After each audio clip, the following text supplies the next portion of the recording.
ابتدا ہے رب جلیل کے بابرکت نام سے جو دلوں کے بھید خوب جانتا ہے۔ دیکھتی آنکھوں سنتے کانوں صابری میاں کا سلام پہنچے۔ ناظرین محترم، عہد رسالت کی ایک شام تھی۔ رحمت عالم صلی اللہ علیہ وآلہ وسلم شمع رسالت کے پروانوں کی ایک جماعت کے درمیان رونق افروز تھے کہ ایک شخص بحال پریشان آپ صلی اللہ علیہ وآلہ وسلم کی خدمت میں حاضر ہوا اور عرض کی، یا رسول اللہ صلی اللہ علیہ وآلہ وسلم، میں مسافر ہوں اور مدینہ میں میرے قیام و طعام کا کوئی بندوبست نہیں ہے۔ آپ صلی اللہ علیہ وآلہ وسلم کی اعانت کا محتاج ہوں۔ حضور صلی اللہ علیہ وآلہ وسلم نے اسی وقت ازواج مطہرات سے پوچھ بھیجا کہ گھر میں کھانے کو کچھ ہے؟ سب طرف سے جواب آیا کہ آج فاقہ ہے۔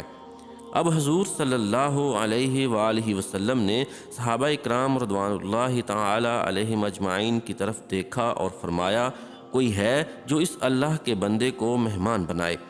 حضور صلی اللہ علیہ وآلہ وسلم کا ارشاد سن کر گندمی رنگ کے ایک خوش چہرہ نوجوان، جن کی پیشانی نور ایمان سے چمک رہی تھی، اٹھ کھڑے ہوئے اور عرض کی، یا رسول اللہ صلی اللہ علیہ وآلہ وسلم، اس کو میں اپنے ساتھ لے جاؤں گا۔ یہ کہہ کر فوراً گھر گئے اور بیوی کو مہمان کے آنے کی اطلاع دی۔ انہوں نے کہا، بچوں کے لیے تھوڑا سا کھانا پکا ہے، اس کے سوا اللہ کی قسم گھر میں کھانے کی کوئی چیز نہیں۔ ان صاحب نے کہا، کوئی مضائقہ نہیں، بچوں کو بہلا کر سلا دو، جب وہ سو جائیں تو ہم ان کا کھانا مہمان کے آگے رکھ دیں گے۔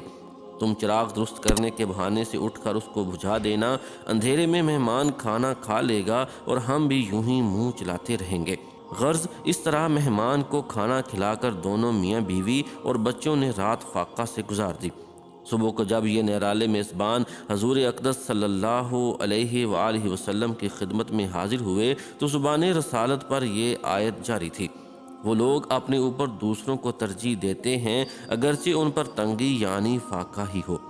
حضور صلی اللہ علیہ وآلہ وسلم فرما رہے تھے، رات کو تمہارا اپنے مہمان کے ساتھ برتاؤ اللہ تعالیٰ کو بہت پسند آیا۔ حضور صلی اللہ علیہ وآلہ وسلم کا ارشاد سن کر ان کی مسرت کا یہ عالم تھا کہ قدم زمین پر نہ ٹکتے تھے۔ اور پھر ایک دن یہی صاحب سرور عالم صلی اللہ علیہ وآلہ وسلم کی خدمت میں حاضر تھے کہ یہ آیت نازل ہوئی، تم نیکی کے مقام تک اس وقت تک نہیں پہنچ سکتے جب تک کہ اپنی عزیز ترین چیزیں اللہ کی راہ میں نہ خرچ کرو۔ یہ صاحب مسجد نبوی کے سامنے ایک وسیع و زرخیز اور پرفضا باغ کے مالک تھے۔ اس کے کنویں بہرہا کا پانی بہت صاف، شیریں اور خوشبودار تھا اور سرور دو عالم صلی اللہ علیہ وآلہ وسلم اسے بڑے شوق سے پیا کرتے تھے۔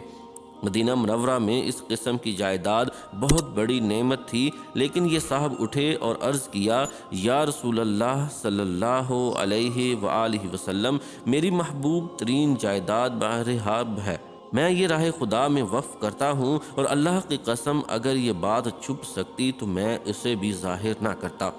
ان کا جذبہ انفاق دیکھ کر حضور صلی اللہ علیہ وآلہ وسلم کا روح اقدس چمک اٹھا، انہیں دعائے خیر دی اور فرمایا کہ اسے اپنے عزیز و اقارب میں تقسیم کر دو۔ انہوں نے فوراً فرمان رسالت کی تعمیل کی اور یہ ساری جائیداد اپنے رشتہ داروں میں تقسیم کر دی۔ یہ صاحب رسول جن کے اصال کی بے مثل ادا کو بارگاہ خداوندی میں شرف قبولیت حاصل ہوا اور جن کے جذبہ خیر نے رحمت دو عالم صلی اللہ علیہ وآلہ وسلم کو محظوظ و مسرور کیا، حضرت ابو طلحہ زید بن سہل انصاری رضی اللہ تعالی عنہ تھے۔ حضرت ابو طلحہ رضی اللہ تعالی عنہ خزرج کے اس خاندان کے سربراہ لوگوں میں سے تھے جسے سرور عالم صلی اللہ علیہ وآلہ وسلم نے انصار کے سب گھرانوں سے بہتر قرار دیا تھا۔ یہی خاندان بنو نجار 13 نبوت کی بیعت عقبہ و کبیرہ سے پہلے وہ ایک رنگیلے نوجوان تھے۔ آفتاب رسالت فاران کی چوک میں یثرب کا جا کر رحمت دو عالم صلی اللہ علیہ وآلہ وسلم کا دامن اقدس تھام چکی تھیں اور اسلام کے داعی اول حضرت مصعب بن عمیر رضی اللہ تعالی عنہ ان کی دعوت پر یثرب آ کر گھر گھر نور اسلام پھیلا رہے تھے۔ لیکن ابو طلحہ زید کو اپنی ناو نوش کی محفلوں سے دوسری طرف دھیان دینے کی فرصت ہی نہیں ملتی تھی۔ اس پر ترا یہ کہ لکڑی کے ایک بت کو انہوں نے اپنا معبود بنا رکھا تھا۔ اس زمانے میں انہوں نے بنو نجار کی ایک بیوہ خاتون ام سلیم بنت ملحان رضی اللہ تعالی عنہا کو نکاح کا پیغام بھیجا۔ ام سلیم رضی اللہ تعالی عنہا عرصہ سے دولت اسلام سے بہرہ یاب ہو چکی تھیں اور اپنے فرزند انس بن مالک رضی اللہ تعالی عنہ کی پرورش کر رہی تھیں۔ انس رضی اللہ تعالی عنہ سن شعور کو پہنچ چکے تھے اور اب کوئی چیز ام سلیم رضی اللہ تعالی عنہا کے دوسرے نکاح میں مانے نہیں تھی، لیکن انہوں نے ابو طلحہ کو جواب دیا، میں تو اللہ کے سچے رسول حضرت محمد مصطفیٰ صلی اللہ علیہ وآلہ وسلم پر ایمان لا چکی ہوں۔ تم پر افسوس ہے کہ تم لکڑی کے بتوں کو پوجتے ہو جو کسی کو نفع یا ضرر نہیں پہنچا سکتے۔ میں رب واحد کی پرستار اور تم بتوں کے پجاری، میرا تمہارا میل کیسے ہو سکتا ہے؟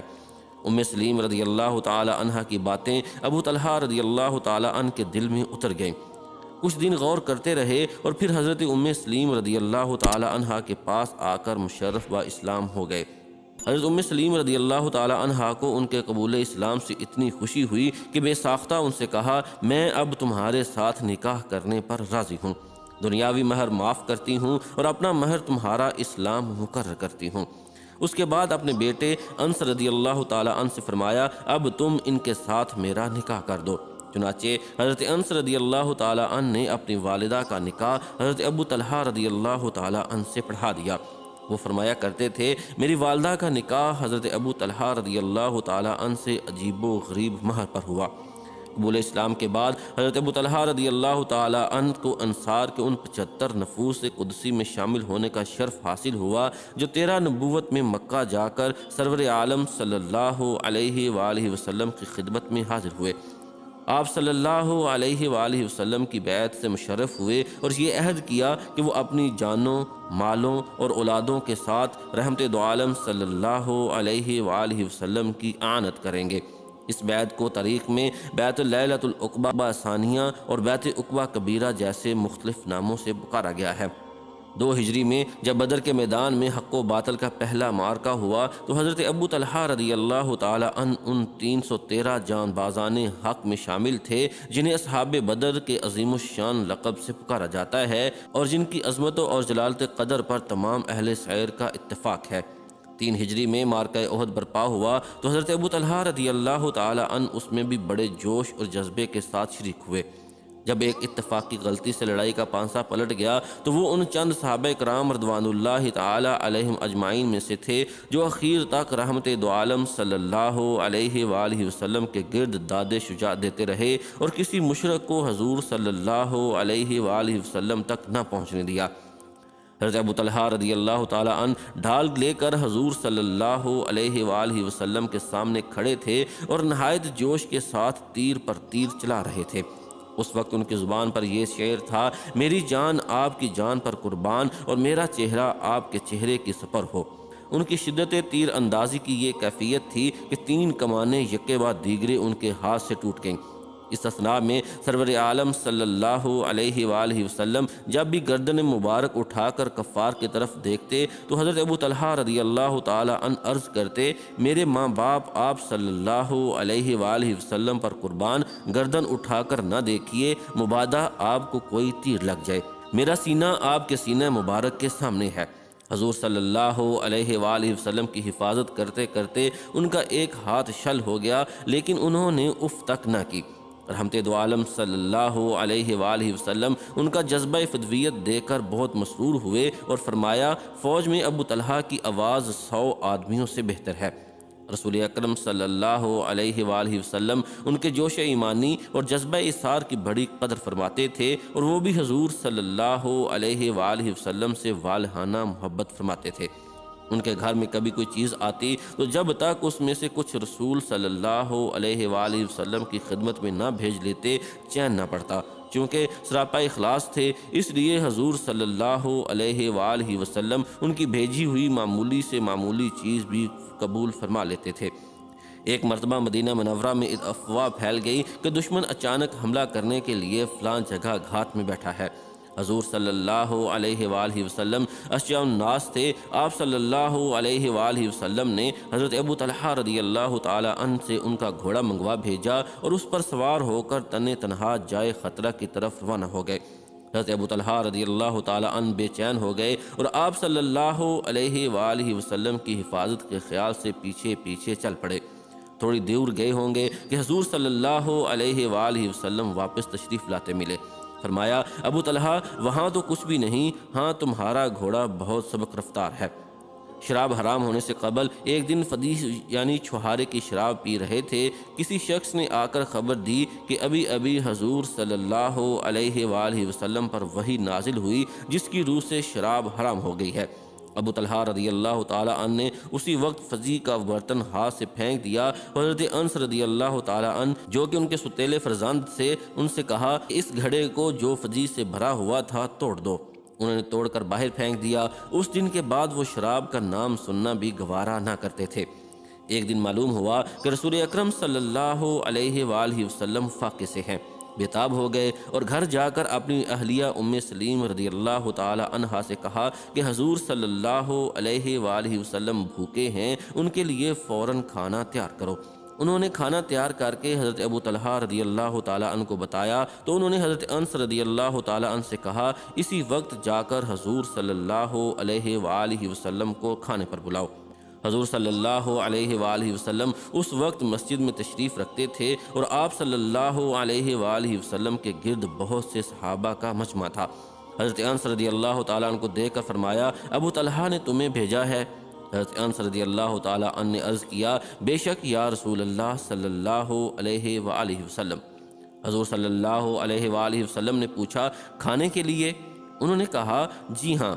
حضور صلی اللہ علیہ وآلہ وسلم سب صحابہ اکرام کو لے کر اٹھ کھڑے ہوئے اور حضرت ابو طلحہ رضی اللہ تعالیٰ عنہ کے گھر تشریف لے گئے۔ ان کے دل میں خیال گزرا، اللہ خیر کرے، اتنے نفوس کے لیے کھانا متکفی نہ ہوگا۔ حضرت ام سلیم رضی اللہ تعالی عنہا کے سامنے اپنے اندیشے کا اظہار کیا تو انہوں نے کہا، یہ باتیں اللہ اور اللہ کے رسول صلی اللہ علیہ وآلہ وسلم بہتر سمجھتے ہیں۔ اب جو تھوڑا بہت کھانا موجود تھا حضرت ابو طلحہ رضی اللہ تعالی عنہ نے خوش دلی سے رسول کریم صلی اللہ علیہ وآلہ وسلم اور صحابہ کرام کے سامنے رکھ دیا۔ اللہ تعالیٰ نے اس میں اتنی برکت دی کہ سب نے سیر ہو کر کھایا۔ 11 ہجری میں سرور عالم صلی اللہ علیہ وآلہ وسلم نے وصال فرمایا تو حضرت ابو طلحہ رضی اللہ تعالی عنہ پر کوہ علم ٹوٹ پڑا، تاہم اس موقع پر انہیں ایک ایسا شرف حاصل ہوا جس میں کوئی ان کا شریک و سہیم نہیں ہے۔ حضور اکرم صلی اللہ علیہ وآلہ وسلم کی قبر مبارک کھودنے کا مسئلہ پیدا ہوا تو صحابہ کرام رضوان اللہ تعالی علیہم اجمعین کی نظر حضرت ابو طلحہ رضی اللہ تعالی عنہ اور حضرت ابو عبیدہ بن الجراح رضی اللہ تعالی عنہ پر پڑی۔ یہ دونوں بغلی قبر کھودنے کے ماہر تھے اور صندوقی قبر کھودنے کے۔ ان دونوں کو یہ خدمت انجام دینے کے لیے پیغام بھیجا گیا اور ساتھ ہی طے پایا کہ ان میں سے جو صاحب پہلے پہنچیں گے وہی قبر کھودیں گے۔ چونکہ حضور اکرم صلی اللہ علیہ وآلہ وسلم بغلی قبر پسند فرماتے تھے، اس لیے صحابہ کرام رضوان اللہ تعالی علیہم اجمعین کی دلی خواہش تھی کہ حضرت ابو طلحہ رضی اللہ تعالی عنہ پہلے پہنچ جائیں۔ اللہ تعالیٰ نے ان کی دعا قبول فرمائی اور حضرت ابو طلحہ رضی اللہ تعالی عنہ پہلے پہنچ گئے۔ چنانچہ حضور صلی اللہ علیہ وآلہ وسلم کی ابدی آرامگاہ تیار کرنے کا شرف انہیں ہی حاصل ہوا۔ حضور صلی اللہ علیہ وآلہ وسلم کے وصال کے بعد حضرت ابو طلحہ رضی اللہ تعالی عنہ شام چلے گئے اور وہیں سکونت اختیار کر لی۔ عہد صدیقی اور عہد فروقی کا بیشتر حصہ انہوں نے وہیں گزارا اور اس عہد کے بہت سے مارکوں میں ایک پرجوش مجاہد کی حیثیت سے شریک ہوئے۔ جب کبھی دل میں جوش اٹھتا تو مدینہ منورہ آ جاتے اور حضور صلی اللہ علیہ وآلہ وسلم کے روضہ اقدس پر حاضر ہو کر اپنے قلب بیتاب کے لیے تسلی کا سامان فرماتے۔ حضرت عمر فاروق رضی اللہ تعالیٰ عنہ کی وفات کا وقت قریب آیا تو اتفاق سے حضرت ابو طلحہ رضی اللہ تعالیٰ عنہ مدینہ منورہ میں موجود تھے۔ اپنے جانشین کے انتخاب کے لیے فاروق اعظم رضی اللہ تعالیٰ عنہ نے 6 اصحابہ کرام رضوان اللہ تعالیٰ علیہم اجمعین کی جو مجلس شورا نامزد فرمائی، حضرت ابو طلحہ رضی اللہ تعالیٰ عنہ کو بلا کر اس کا نگران مقرر فرمایا اور اس سلسلہ میں انہیں ضروری وصیتیں کیں۔ حضرت عمر فاروق رضی اللہ تعالیٰ عنہ کی وفات کے بعد انہوں نے پورے اخلاص کے ساتھ ان پر عمل کیا اور کسی ہنگامے کے بغیر حضرت عثمان غنی رضی اللہ تعالیٰ عنہ خلیفہ منتخب ہو گئے۔ اس کے بعد حضرت ابو طلحہ رضی اللہ تعالیٰ عنہ نے عزلت غزینی اختیار کر لی اور اپنے آپ کو ہمتاً عبادت الہی کے لیے وقف کر دیا۔ ایک دن سورہ توبہ کی تلاوت کر رہے تھے، جب اس آیت پر پہنچے ہلکے اور بوجھل نکل کھڑے ہو اور اپنے مال اور جان سے اللہ کی راہ میں جہاد کرو۔ تو دل میں شوق جہاد کے شعلے بھڑک اٹھے۔ گھر والوں سے کہا کہ میں جہاد پر جانا چاہتا ہوں۔ اس وقت وہ 70 برس کے تھے اور کثرت صوم کی وجہ سے بہت کمزور ہو چکے تھے، اس لیے گھر والے ان کے سفر کا انتظام کرنے میں متعامل ہوئے اور کہا کہ آپ اپنی زندگی میں بہت جہاد کر چکے ہیں، اب آپ آرام کریں، ہم آپ کی طرف سے جہاد پر جائیں گے۔ لیکن حضرت ابو طلحہ رضی اللہ تعالی عنہ اپنی بات پر اڑے رہے۔ آخر گھر والوں نے ان کی حکم کی تعمیل کی اور 70 برس کے یہ جلیل القدر مجاہد اللہ کی راہ میں لڑنے کے لیے گھر سے نکل کھڑے ہوئے۔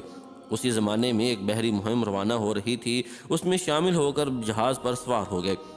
ضعف پیری اور کثرت صوم نے طاقت باقی نہ رکھی تھی۔ ایک دن جب جہاز طوفان بعد میں ہچکولے کھا رہا تھا، ان کا طائر روح قفس عنصری سے پرواز کر گیا۔ جہاز کہیں 7 روز بعد ایک جزیرہ کے کنارے لگا۔ اس دوران میں لاش ویسی ہی پڑی رہی اور اس میں ذرا برابر بھی تغیر نہ ہوا۔ لوگوں نے خشکی پر اتر کر اسی جزیرہ میں آپ کی ابدی آرام گاہ بنائی۔ اللہ تعالیٰ ان پر ہزارہ رحمتیں نازل فرمائے، آمین ثم آمین یا رب العالمین۔